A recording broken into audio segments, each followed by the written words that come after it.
সেই গোধূলি এলো, এখন সূর্য ডুবু ডুবু, ঘরে কি মন রয়? তাই আজ আর ঘরে বসে না থেকে খুব সুন্দর একটি জায়গায় যাচ্ছি এবং আমাদের সাথে যাচ্ছেন আপনারা। আমরা অলমোস্ট চলে আসছি, বাট এখান থেকে অল্প একটু রাস্তা হেঁটে যেতে হবে, তারপর আমরা আমাদের মেইন ডেস্টিনেশনে পৌঁছে যাবো। প্রকৃতিকে আলিঙ্গন করে হেঁটে যাওয়ার যে আনন্দ, সেটা যেইভাবে হেঁটে যাচ্ছে শুধু সেই বলতে পারে।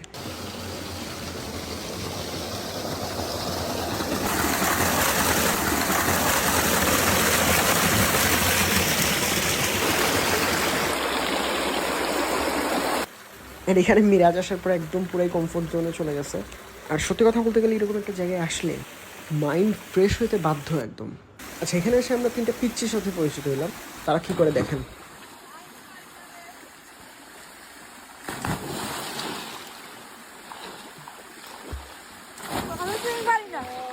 সো গাইজ, মোটামুটি সব শেষ, এখন আমরা বাসার পথে রওনা হচ্ছি। ভিডিওটি ভালো লেগে থাকলে একটি লাইক দিয়ে যাবেন। আজকের ভিডিওটা এখানেই শেষ করছি।